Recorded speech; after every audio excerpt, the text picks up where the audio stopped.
Welcome to the BACC. Um, that's really loud.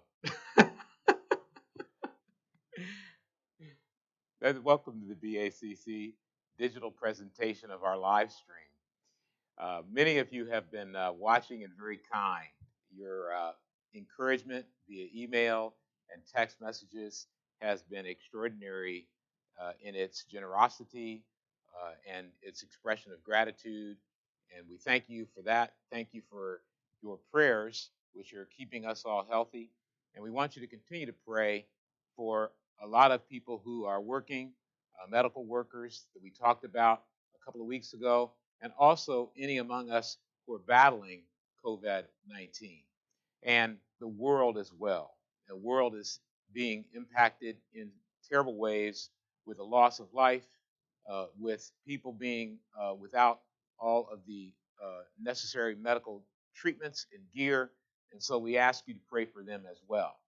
Today, we're going to continue with our live stream efforts. We hope they're creative and encouraging to you, and we hope that you'll find some happiness and some joy in all of it. In a moment, we're going to go to the God and science aspect of things, but I want to make sure that you know on our website, www.bacc.cc, is a how to have church at home, 4 steps to having an inspiring service. And if you take a look, you'll find I believe, a recipe for how to make the bread that we take at communion. Pretty cool.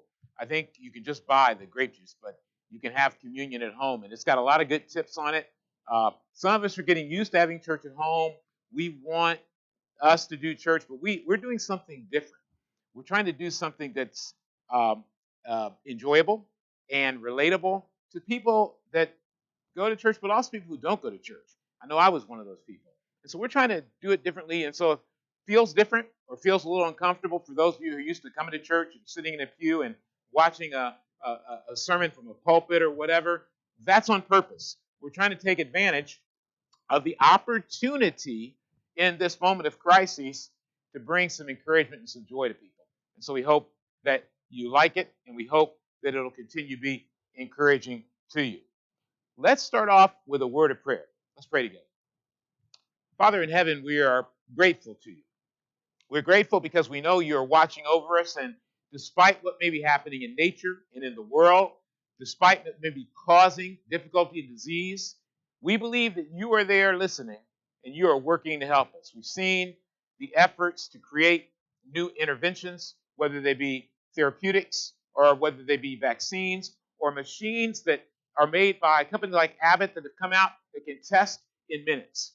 We're grateful that you're working in that way. And we pray for our faith and our confidence that you won't let fear dominate us and that you'll help us to replace our fear with faith, that you'll move powerfully in the hospitals to keep people from dying, move powerfully in our fellowship to keep everyone healthy, and move powerfully in the families and the homes where this is being watched to give people great encouragement this morning. We pray all this in the name of Jesus. Amen. Let's start off with one of our favorite parts of our presentation.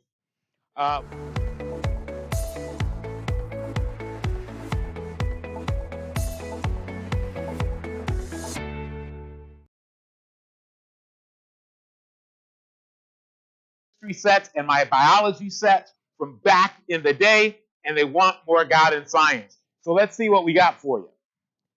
Remember the Martian? We're going to stick with the Martian today. We're going to take a look at the Martian, and we're going to really get into that. Do you know the laws of the universe? Can you use them to regulate the earth? Job 38:33. Job was trying to figure out all that was going on in life, and guess what happened? God told Job, hey, do you know the laws of the universe? Are you the one who's got this all together? No. What do we learn?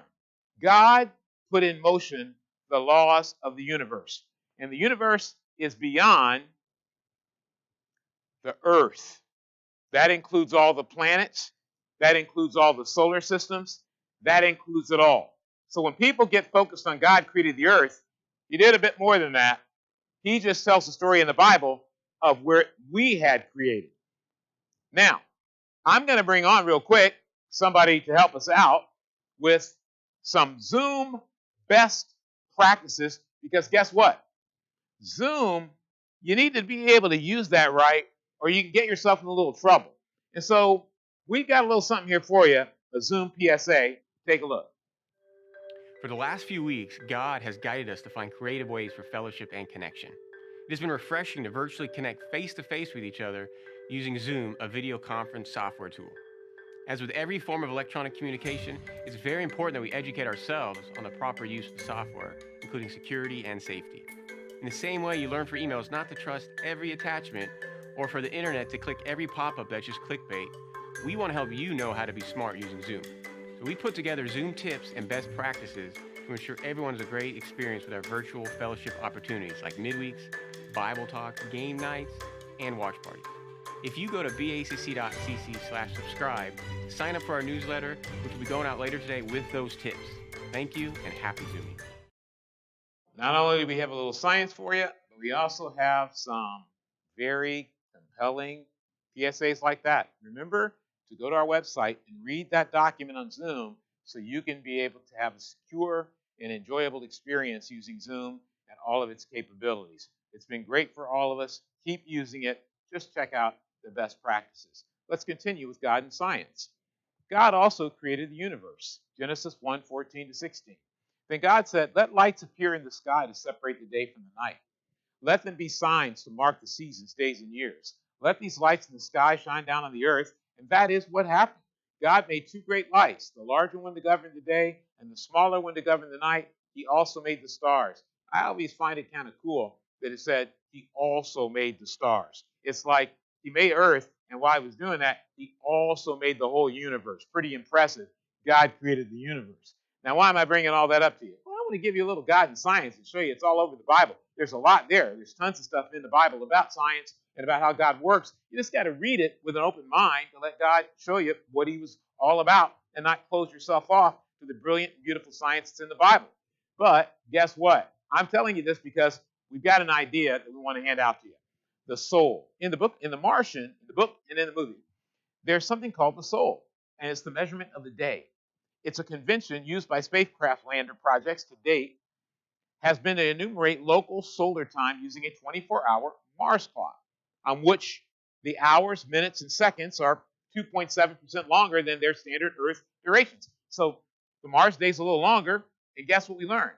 God, he spins all the planets, and he's got them spinning at different rotations and different times.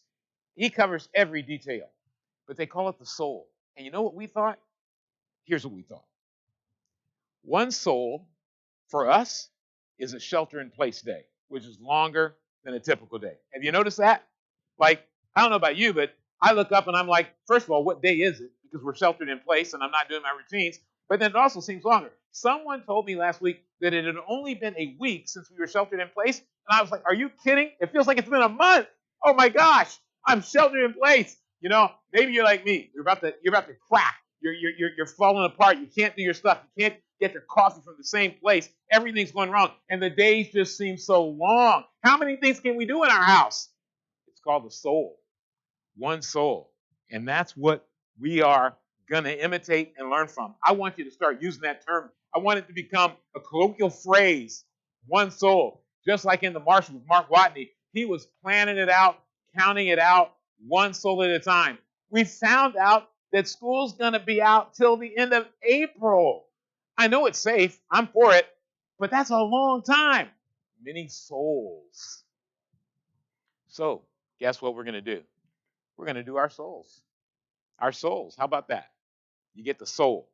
Soul 13. That's what they were on. Soul 13. So, let's take a deep breath. Whew. We've had 13 souls go by. We got a few more souls to go. So, let's get ready to have a beautiful life. But before we get into that, I've got a guy who's going to come on. And like I said, we're doing this different than regular church. And so I know a lot of you guys who are really church aficionados, you want the regular prescription. We're going to give you a little something else. It's different. What do you do when you're home for a long soul? You got a whole soul to get through? Well, you need something to watch. And I brought on our resident expert on what you do during the corona episodes of life. Nathan Shavenoff. Man, What do you got for us, Nathan? glad to be here, man. There's a lot of souls going on. You know, my friend texted me on Soul 8 On a Soul 8. picture of his shaved head because he had lost his mind and he cut all of his hair off because he couldn't get to a barber. Too many souls. I was like, this guy's not going to make it. He's just not going to make it. He's losing his soul. What do you got? So today we got a top 5 at-home concerts. You can have a concert in your house? If you are musically inclined, yes, you can actually do that. I can't. Well, maybe I'll try it. If you're like me and you're not musically inclined, all right, then you can tune in to a bunch of live concerts that professional, real deal artists are actually hosting in their living rooms or their basements or what have you. Okay, what do you got? So number 1, I have the iHeart Living Room Concert for America, which Fox is hosting. They're kind of hopefully raising money for Feeding America, First Responders, Children Foundation. They got Alicia Keys, the Backstreet Boys, Billie Eilish, Billy Joe Armstrong from Green Day. Never heard of him. Never heard of Green Day?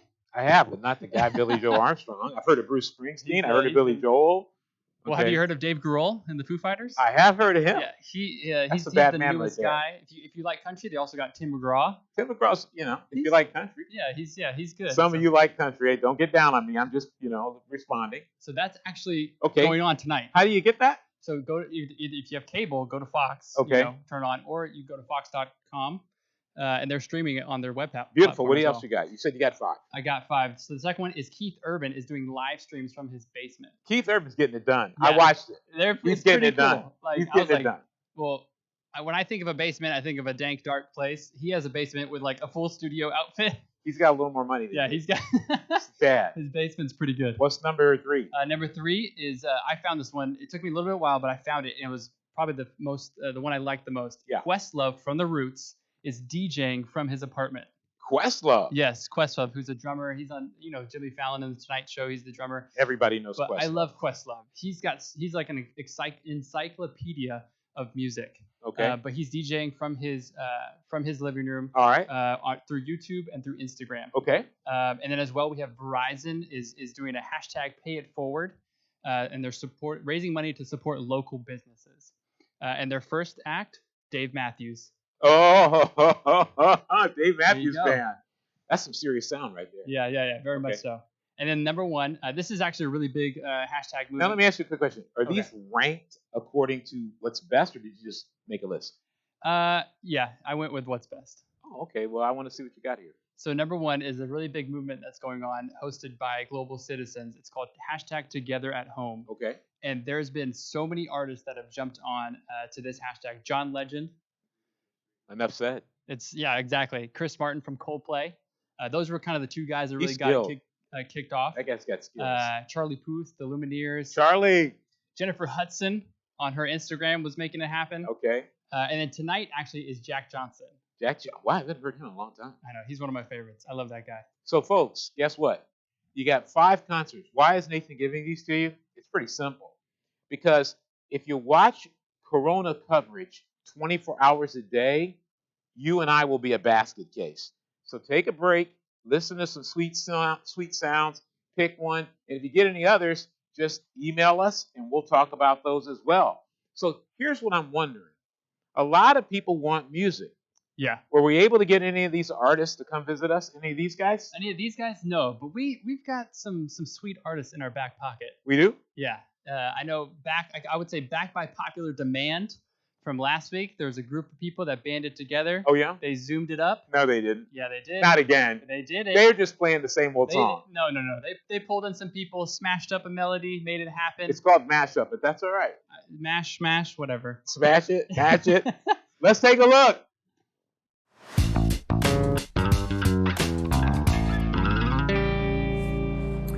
Hi, everyone.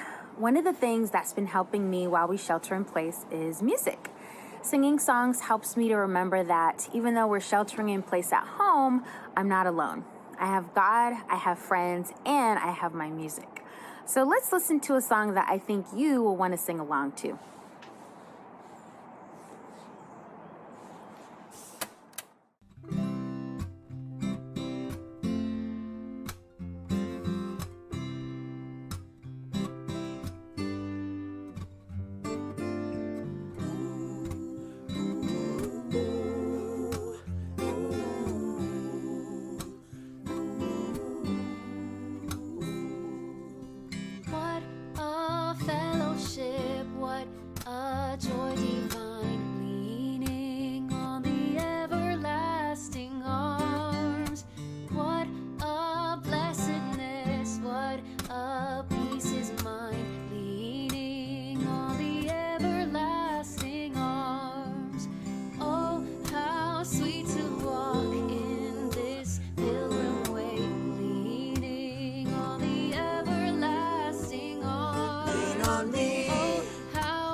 take your room, carry on. It won't be long till I'm gonna need somebody everlasting arms. Call me, call me, call me, call me, call me, call me. Won't you call me? Just call me, call me.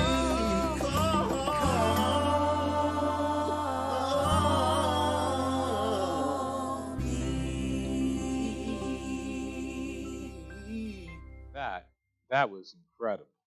I could just sit back and relax and listen to another one of them. And I know some of you are going to be saying, where's the rest of it? Well, you'll have to come back next week and maybe we can convince them to do some more. So we thank all of our musicians. It's really hard work because they're all in their homes and they're putting this together with some technological magic, some musical talent, and obviously God working to make some great things happen. Let's start talking now about the Bible. And let's find out how we can meet our needs personally. We looked at God and Science as an episode. We've had a little music. We've been able to look at some concerts that we can check out maybe tonight or tomorrow to be able to give us a little bit of respite in the middle of the storm. But in order to really find the kind of power and the kind of peace in God's presence that we need to do well in difficult times, we need God to be walking with us. Now, for some of us, if you're like me when you first came to church, or maybe you haven't been to church, or maybe you don't want to go to church. That was my deal. I didn't want to go to church. I didn't see anything that church had to offer me based on the people that I knew who went. That's a lot of pride and arrogance, and we'll talk about that later. But one of the things that I came to understand over years is that the Bible is a book about God more than it's a book about people. Why is that important? Oftentimes we read the Bible to figure out what's the rule. The Bible's not meant to be a book of rules or to figure out what to do. The Bible's not is its primary purpose to be a book of rules or what to do. The primary purpose of the Bible is to help us know God. Think of it as a biography or an autobiography where someone's trying to tell you about themselves. One of my favorite biographies is a biography, I actually have 4, of Robert F. Kennedy. And that's who's pictured in my slide next to the theme of our talk today, A Beautiful Life. We're going to take a little time with this talk and this study, a little more maybe than we did in the past, just because there's so much pain out there, there's so much confusion and so much struggle. I know I've experienced it, our family experienced it, the stress, the fear, the concern every time we leave the house to shop for groceries, even when you're just out for a walk, when you watch television, or when I'm watching television, or you, we feel all of that. And it's important for us to know that in the middle of the storm, in the middle of the pain, in the middle of the difficulty, well, we can still have a beautiful life. It's still possible. I remember, in regard to the idea of the beautiful life, sitting between my parents on the couch at age 6. Robert F. Kennedy was speaking. That's why he became one of my heroes. Now, some of you younger folks out there, you're sitting at home and going, who is Robert F. Kennedy, and why is that black and white photo out there? Now, you got to study your history. It's worth the time. But Robert F. Kennedy was speaking when I was sitting at 6 between my parents, and he said, you can giggle if you want to. I didn't catch anything else he was talking about, except I had started laughing at something, and then he said, you can giggle if you want to, and I got scared and I stopped because I thought he was right in my living room. And he began to talk about how serious it was, Vietnam and other things, and I didn't really understand them. But I thought, this guy wants to help people, and this guy wants to change the world. That's part of having a beautiful life. Let's take a look at the scriptures. A beautiful life. Romans 8:27. Don't you know that he who perceives and explores the human heart intimately knows the Spirit's mind because he pleads to God for his saints to align their lives with the will of God? That God has the Holy Spirit. That God has himself working in our lives intimately. That means closely, emotionally. He's trying to guide us to align our lives with his will, not as a dictator who wants to force us to do things, but God wants to align our lives with his will because he's got in mind something beautiful. In Romans 8 and verse 28, a beautiful life, we are confident that God is able to orchestrate everything to work towards something good and beautiful when we love him and accept his invitation to live according to his plan. No matter where you are, even if you're sick, even if you're afraid you may be getting sick, if you have a family member at the hospital being tested, if you've lost your job, if you're just filled with fear, as so many of us parents are, about our own kids' health and being well taken care of, their spouse or kids that are out of the home, whatever may be happening to you now, even if everything feels like it's crumbling, we have to have confidence that in the middle of the storm, God can orchestrate. And he says when he orchestrates, he does not orchestrate to punish us. God does not bring on plagues to punish us. We may make mistakes environmentally, and we may end up getting blowback. But God will enter in to rescue and orchestrate so that something good and beautiful comes of it. We need to have that hope as we face difficulty now. In order to have a great relationship with God, in order to experience this something good and beautiful, in order to have faith in God in general, we have to deal with what I call our trust issues. You know, almost all of us have trust issues. I know I do. From being rejected, from being left out, from failure, from not being cared for, trust issues. You know, there's a phrase that is often used in religious circles. It's a good one. God only gives 3 answers to prayer. Yes, not yet. I have something better in mind. So if you've been praying a lot and saying, where's the vaccine? Hey, God is helping, I believe, our great scientists to discover it. We're going to have to keep praying. We're going to have to be patient, and God will come through. But we have to be willing to say, we trust you, God. We trust that there are things that we don't even understand that are happening and that need to happen and that will be exposed or changed because of the events taking place, because God will orchestrate it together for it to turn into something good and beautiful for us. So we have to deal with our trust issues. Do you have trust issues? Do you have difficulty trusting people? Do you have difficulty trusting God? Do you have difficulty being vulnerable and open with your life? These are all issues I know I've dealt with in my own personal life. They're trust issues. The first trust issue, trusting people more than God. Trusting people more than God. Doesn't mean we don't trust people, but it means it's going to be difficult to trust people if you don't trust God. Because we as people make mistakes. We hurt each other.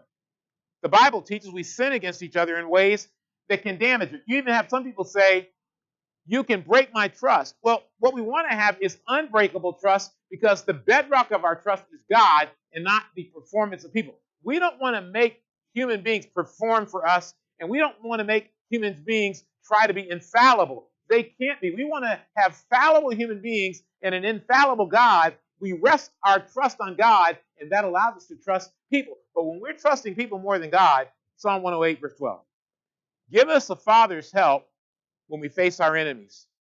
For to trust in any man is an empty hope. Even now, some of us can get mad at government, mad at businesses. We need to know the Bible tells us man is limited. Man is flawed. It's God we should trust, and we're going to be a lot happier, and we're going to have the ability to laugh and smile and hope and be optimistic when we're putting our trust in God. But if we're putting our trust in people and we're watching the news, we're just going to get disappointed. We're going to feel like everyone's corrupt. We can't put our trust in people. We've got to put our trust in God. Next, trust issues. Trust things more than God. Yep, we can trust things more than God. Technology here in Silicon Valley, we can trust that. Maybe if you live in the Midwest, you could have thought, well, the coronavirus is going to hit us because that's a California thing, or that's a New York thing, or that's a Washington State thing, and so we're going to be okay because we're trusting in our things, our location, our demographics. In Psalm 20, verse 7, some trust in chariots, some in horses, but we trust in the name of the Lord our God. They collapse and fall, but we rise and stand upright. It's important that we understand if we put our trust in things, if we put our trust in companies alone, we'll collapse and fall. We've all seen it in our own lives. When we've tried to control life, didn't work out real well. We've tried to be able to force things, didn't work out real well. Why? Because we can't put our trust in chariots and horses. For some of you who are younger, you go, the Bible's so old, chariots and horses. Hey, go do your research on the internet. Chariot was cutting edge technology back in the day. So Bible's relevant. It's just talking about whatever your cutting edge technology is, it won't be enough without God. We can trust in silence more than God. In Psalm 32, verse 10. So my conclusion is this. Many are the sorrows and frustrations of those who don't come clean with God. But when you trust in the Lord for forgiveness, his wraparound love will surround you.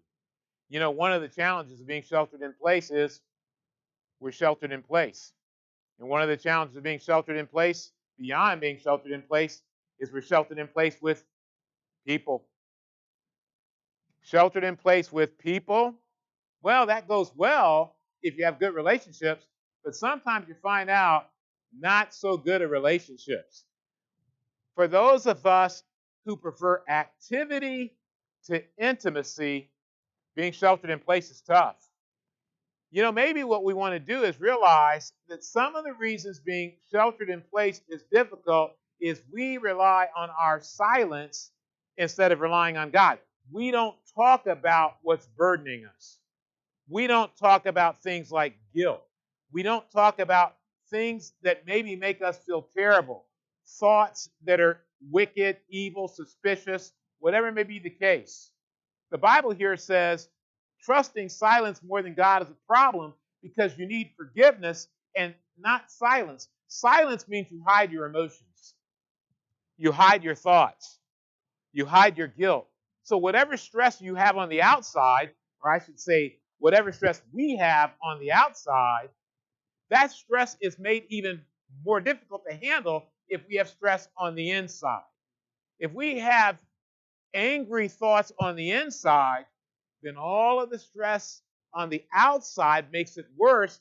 And so let's not trust our silence, feeling like, well, I can keep control of my life because I'm not telling anybody what I'm thinking, so they won't judge me. Guess what? At some point, you'll explode on the inside. And remember this, stress is damaging to the immune system. And so if you're increasing your stress by keeping things silent, your immune system's going to get worse, and that makes you more vulnerable to sickness. Trusting cynicism more than God. In Psalm 14, verse 6, you laugh at the counsel of the poor, the needy, the troubled, who put their trust in God. You try to take away their only hope, but the internal is a strong shelter in the heaviest storm. I want us all to just think about that. The eternal is a strong shelter in the heaviest storm. We're in a pretty heavy storm right now. And God says, I can handle this. Stay in your home. Now, just a word for those of you who are among the groups rushing to the beaches in San Mateo, stop it. Talk to people. You can be happy in your home. You don't have to grab your spouse and run to the beach. You can sit on the couch and have something called, I'll talk to my guys in here who are working with me. There's not many of us. You can have something called a conversation. That's the best beach a marriage has ever had, a conversation. Rely on God. He's a strong shelter in the heaviest storm. But why am I mentioning trusting in cynicism? Some of us are cynical about God. Here's the problem with being cynical about God. Here's the problem about making fun of people who believe in God. You're taking away their only hope. I think something that's happened to the world in America over the last 15 to 20 years is we've begun to denigrate faith. And we've begun to sidestep it, attack it. And yet in these moments of crisis, you can see it. People are beginning to realize there are things out of our control. There is a world invisible, that we have no power over. It's humbling. humbling for me, I know. I hope you felt that humility. Let's not take hope away from people. In fact, if you're cynical about God, give him a shot. Give him a chance. Email a friend, text a friend and say, let me take another look at that, not from a religious point of view, but from a relationship point of view. Not about rules of church, but about relationship with God. Trusting God more than yourself. Let's talk about that. I know for me that's hard because I think I'm the one who got me here. Got to rely on me. Big mistake. Psalm 37, verse 5. Give God the right to direct your life. And as you trust him along the way, you'll find he pulled it off perfectly. When I look back at my life growing up, high school, college, and beyond, one thing I can see is no matter what messes I got myself in, God pulled it off perfectly. Whatever I thought I figured out, 5, 6 years later, I realized, oh no, God figured that out.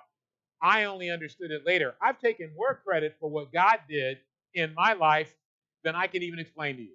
Only to figure out later on, I was clueless, he was at work. Part of trust is saying, I'm not going to try to control my life. I'm not going to be arrogant enough to say, I'm the only one and man's the only one. In fact, it comes down to really two roads. Everything.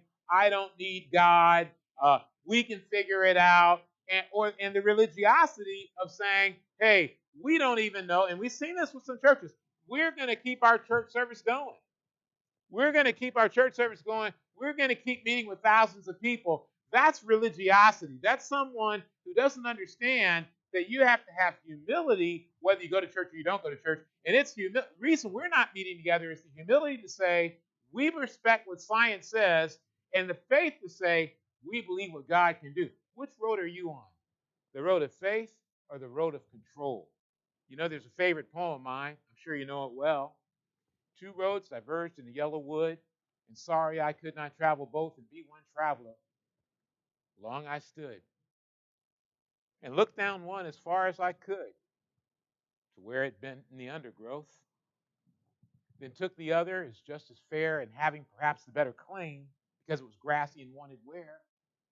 So as for that, the passing there had borne them really about the same. And both that morning equally lay, and leaves no step had trodden black. Oh, I kept the first for another day. Yet knowing how way leads on to way, I doubted if I should ever come back. I shall be telling this with a sigh. Somewhere ages and ages hence, two roads diverged in a wood, and I took the one less traveled by, and that has made all the difference. Now I know all the poetry aficionados and experts will say, well, Robert Frost didn't intend this to be a poem about one path made the difference in a life. But the thing about poetry is designed, as all art is designed, to be understood by the reader. And as I read this, and as many read this, the road you take, whether it's to control or faith, is going to determine how you manage this storm. If you take the road to control, I'll guarantee you it's going to be stressful, it's going to be fearful, it's going to be debilitating, and it may lead to you just ruining yourself. Don't do it. Don't take the road of control. Take the road of faith. It'll make all the difference in your life. And the difference is, number one, you'll stop being a control freak. Let's take a look. Control freaks. Stop trying to control this uncontrollable life. Once you deal with your trust issues, you can see your control issues. I love Elizabeth Elliot's quote, fear arises when we imagine that everything depends on us. I'm a control freak, so I am well schooled and capable of talking about this subject. Control freaks forget God. Job 8:13. So it goes with any who forget God. The hope of the godless soon withers and dies. His confidence breaks, for he trusts in the tenuous threads of a spider's web. We're going to see during this time of trial self-confidence break. We don't want to be in that space. Let's always remember God. Control freaks blame God. Proverbs 19, verse 3. There are some people who ruin their own lives and then blame it all on God.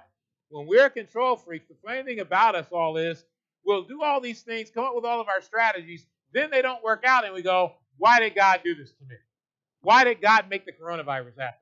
Why did God make the tsunami happen? Okay, look, God is not trying to torture us down here. Sometimes things happen because it's life. Sometimes we make mistakes. We don't want to blame God, and we don't want to forget God.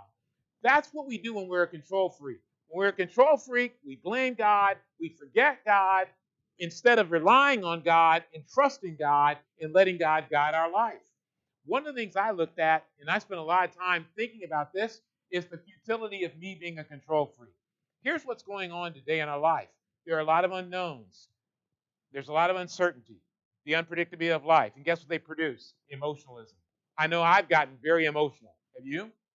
And people getting toilet paper have gotten very emotional. I tried to get some the other day and some paper towels, and there was nothing in the grocery store. I'm like, we're very emotional because it's unknown, it's uncertain, it's unpredictable, and it's uncontrollable. No matter what we do, we can't seem to get control of this. People, all of us, right? When's it going to be over? When is it going to be done? Come on, Dr. Fauci. Come on, somebody tell us. When is it over? It's not under our control. And then there's the unexpected. Suddenly, the company we're working for can't make money, and we lose our job. We didn't expect that. We didn't plan that. It creates extreme stress. We feel out of control and chronic fear. All of these things either can be negative or they can be positive. They're negative if we don't see God. They're positive if we see God because He can help us manage the storm of these unknowns and uncertainty. He can do it. He's very capable. So we have to do what? Surrender control. Psalm 46, verse 10. Surrender your anxiety. Be silent and stop your striving, and you will see that I am God. I am the God above all the nations, and I will be exalted throughout the whole earth. I am confident that God is going to come to our rescue. I pray He'll eradicate this coronavirus and that He'll eradicate the unbelief so many of us have had in God, and that He'll give us the hope we need. We have to first, though, surrender control, which really means surrendering our anxiety. Stop trying to figure out how we can manage it and start relaxing and letting God take over. How do we do that? We have to tackle the four freaks of the control freak. The first is rigidity. So if you're going to rely on God, if I'm going to rely on God, we got to get rid of rigidity. The sense of I've got to control life, and if anybody interrupts my schedule or gets in my way or anything is off, I'm going to get mad. I do all that. Get rid of rigidity. Number two, religious legalism. We try to make up rules so we can control our guilt. We say, well, here's the rules. I followed them. I don't want to feel any guilt. That's what we do when we're a control freak. Status anxiety. We try to control our reputation. I'm going to get a great job. I'm going to get hired by that firm. I want to be able to walk around and talk about who I work for because I want to control what people think about me. I want to make myself impervious to rejection. I want to make myself impervious to criticism. And number four, anger. We use anger to control people. When we feel people are out of our control, we get angry at them. If we're going to stop being a control freak, we got to nail the four freaks of control. The power of surrender. Let's nail this down. Proverbs 19:23. This is awesome. When you live a life of abandoned love, reckless abandon, you just give your heart to God. I know for some of us that's really difficult, and we're going to try to come out with more stuff to help us get that level of love and intimacy with God. But when you live a life of abandoned love, surrendered before the awe of God, here's what you'll experience: abundant life, continual protection, and complete satisfaction. Now, who out there is sitting on their couch? Or Neo, are you on your pajamas again? Are you in your pajamas again, Neo? I'm checking you out. You were last time. But how many of us would reject abundant life? You have all you need. Continual protection. You don't have to take control because God's got control. And complete satisfaction. You know what allows us to stay sheltered in place? The fact that our family, our roommates, our friends give us complete satisfaction. We don't need to go shopping. We don't need to go traveling. And I know this has been hard on some of you world travelers who like to get on a plane every 3 months. But sometimes God is trying to help us, even in the midst of the storm, to love each other better. The power of surrender, letting go of control and saying, you know what, God? I'm going to take what you give me, and I'm going to stop trying to take what I want. Yeah, I said it. Stop trying to take what we want. I want some chocolate cake, but that's not good. So I let God give it to me. And he gives me nuts to chew on for a snack. Nuts, chocolate cake. The cake looks so good, but I surrendered it. And I'm eating the nuts. The power of surrender. Let's hit one more thing. Turning points. We're at an incredible moment. And I think the incredible moment is one, and I had to pull in the Jedi on this one, where confronting fear is the destiny of the Jedi, your destiny. I think it's important that we confront fear by having a turning point, starting to acknowledge the spirituality of life. That there's something, many things, we can't see, we can't touch, we have no control over. They're powers of darkness, they're angels, there's demons. That's the world we live in. It's invisible. We are not in control. We do not dominate. We are fragile and weak by comparison, and this coronavirus is proving it. There are forces at work in the world, and when you go to spirituality, when you have a relationship with God, turning point, where you say, I'm going to get up in the morning and I prayed this, I've been praying this. I want to have a relationship with God like Elijah so I can change history. I believe me and you and all of us praying together, we can change history. We can turn this coronavirus back. I'm not talking about crazy stuff. I'm not talking about getting in rooms and doing magical things with our hands. I'm talking about reaching out to God and moving God to move in this world so that men are able to do the work that allows us to be free of this. Turning points happen after. In Genesis 5:21. After Enoch was 65 years old, he had a son named Methuselah. After Methuselah was born, Enoch walked with God for 300 years and had other sons and daughters. So Enoch lived a total of 365 years. One day, Enoch was walking with God, and he disappeared. God took him. After. Enoch was 65 years old, and he was cruising along, and then he had a kid. Now, if you've had a kid, you know what happened to him. I remember praying about my first son, Jonathan, that when he would be born, it would transform my relationship with God, because I needed a relationship with God transformation. Enoch lived for 64 years with a mediocre or normal or average relationship with God. But after he had his son, bam, he walked with God for 300 years. And his walk with God was so intense that God said, I don't even want to let you die. I'm just going to bring you straight up here to hang out with me. Now that's a relationship with God. Now think about it. Do you need a turning point to happen? Do you need an after? Maybe this moment of crisis can be your after. Each one of us is taking life body blows, and they are taking their toll. I don't know about you, but I'm tired, stressed, worn out, burdened, concerned for others. It's tempting, each of us, to turn away from being idealistic dreamers to become pessimistic fatalists. We don't want to do that. We don't want to let all of the stress and the crises make us abandon God. We want to let it drive us to God to change history by the way we walk with Him. We want to be idealistic dreamers who still have a vision for our life, who still believe there's opportunities instead of pessimist fatalists. And you know what? Recently, the Today Show showed us what it's like in the middle of the storm, in the middle of the crisis, to be idealistic dreamers. They brought out something I'm sure some of you have seen, Rise Up, to honor medical workers, patients, and people fighting this terrible plague on the earth, fighting it, and we should do it too, and not losing the idealism and not losing their ability to dream. Let's take a look. We are back with sights and sounds from the coronavirus pandemic that are sure to restore your faith in humanity. Yeah, this goes out to all those doing all they can to make life a little bit better. You're broken down and tired of living life on the merry-go-round, and you can't find a fighter, but I see it in you, so we gon' walk it out. These are simply not normal times. There are thousands of new diagnoses in a single day. That's what we're bracing for. I took an oath to save lives.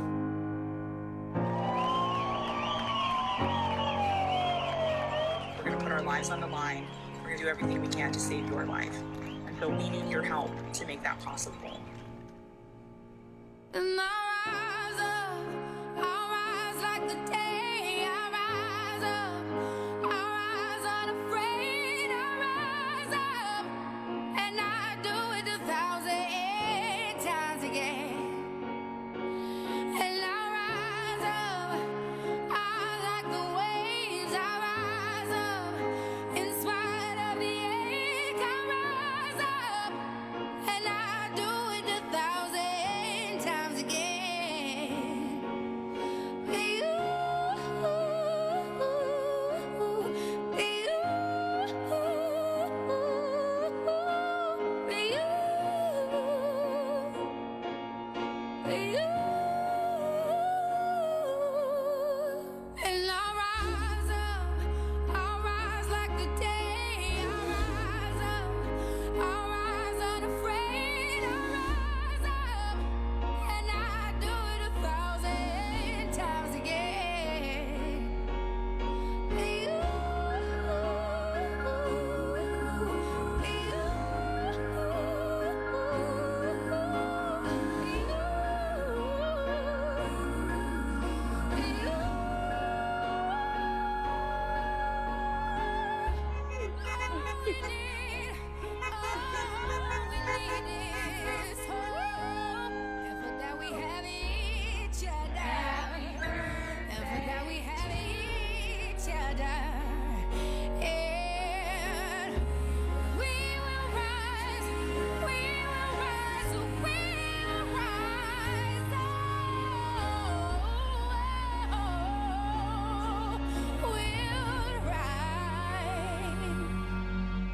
I'll rise up, rise like the day. I'll rise up, in spite of the ache. I will rise 1,000 times again.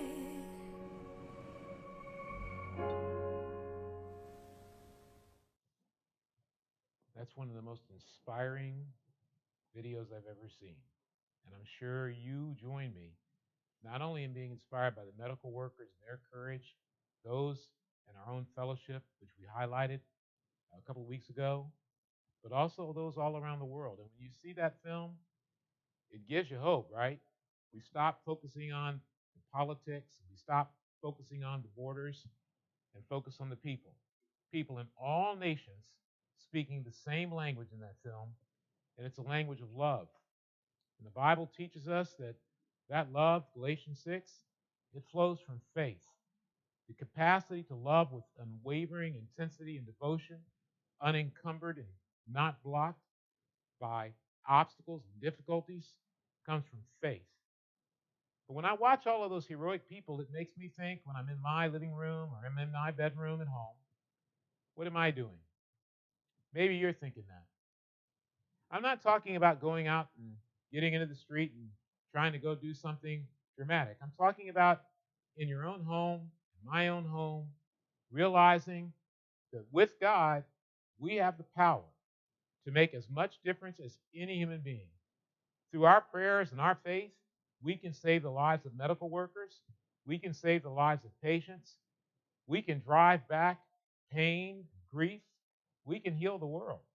And we can be the kind of people who, using the technologies like Zoom, using text messages, picking up our phone, making a phone call, we can change lives. We can change hearts. And we know that's been going on out there. A lot of you have been doing some cool things with collecting, helping out seniors, taking food to them, dropping it off, just out of your own inspiration and faith. I want to close by talking about a final point. Faith forward.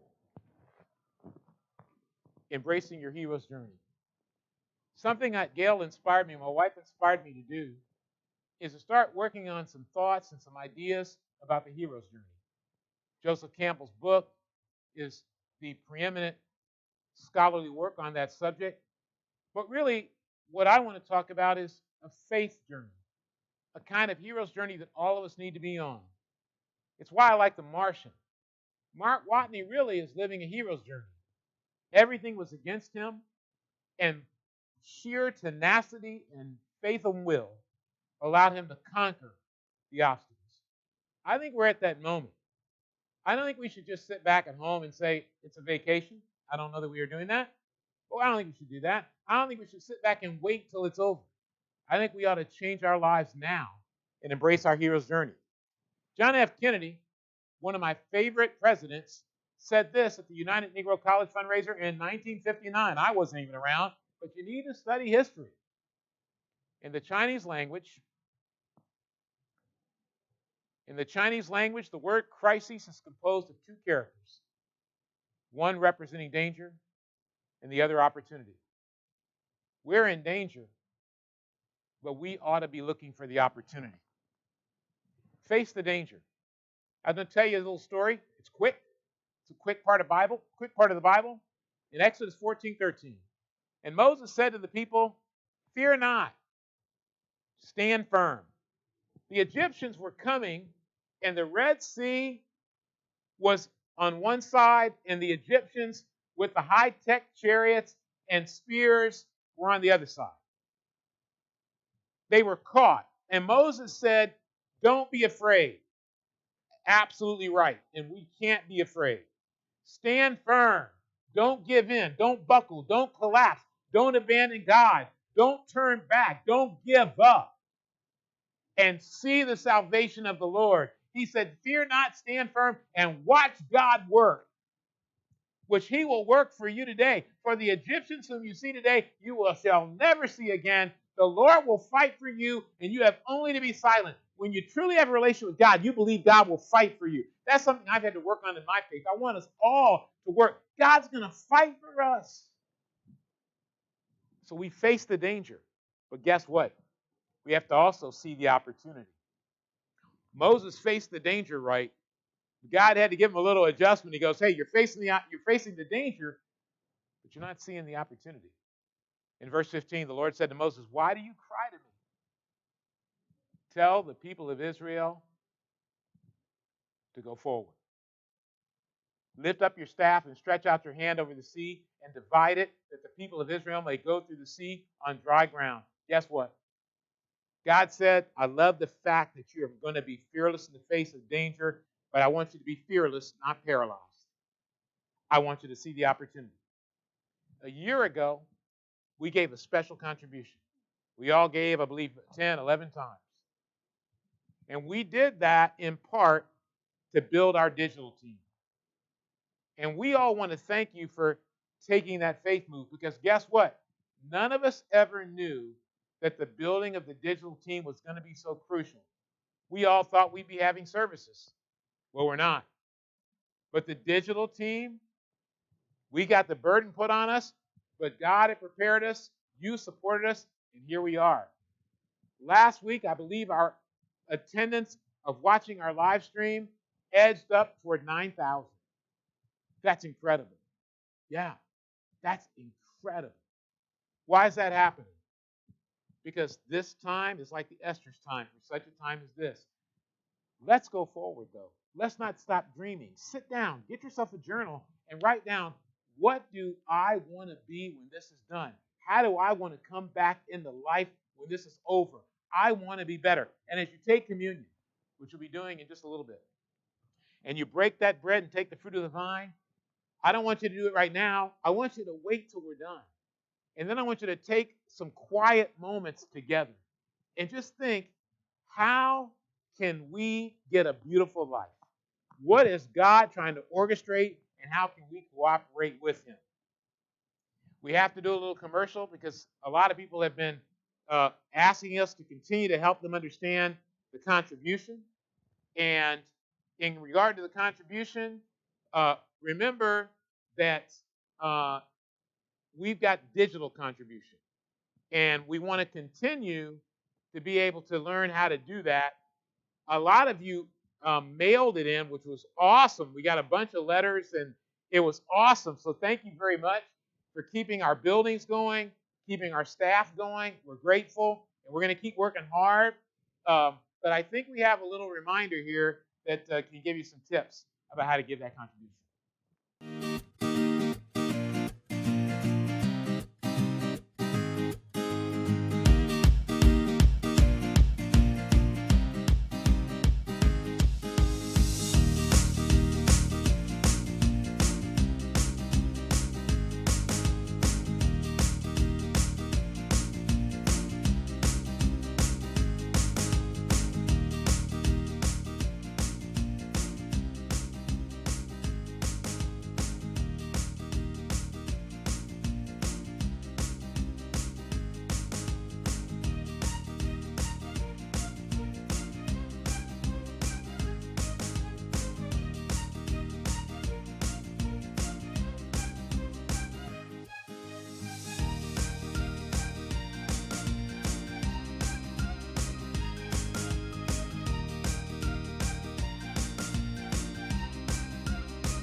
Good morning, friends.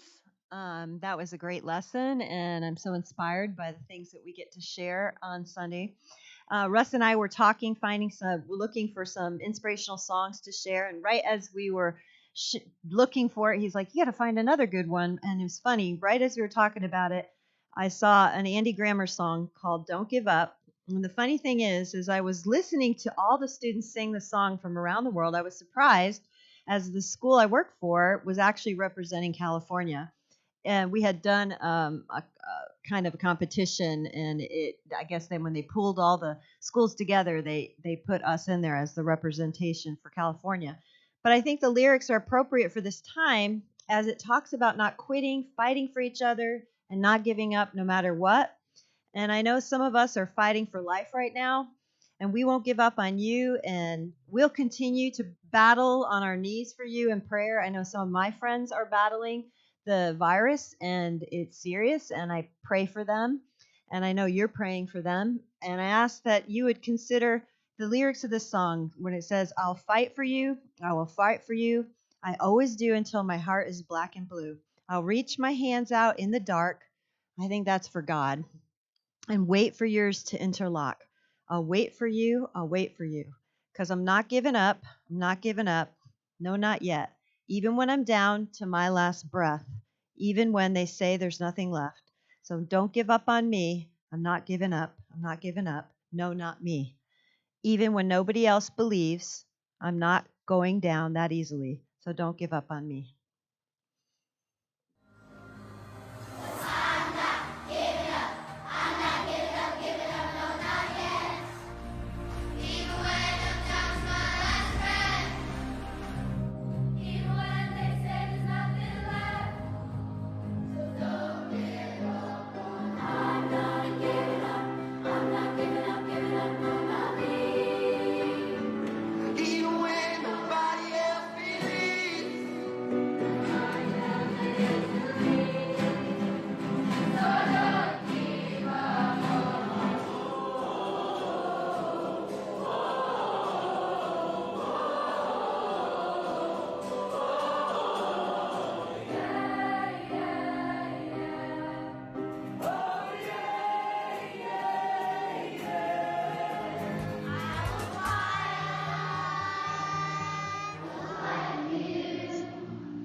So much for watching. We're really happy to have you guys here with us and allow us to be in your living rooms. But that'll be the end of our service. And thank you guys. We'll see you next time.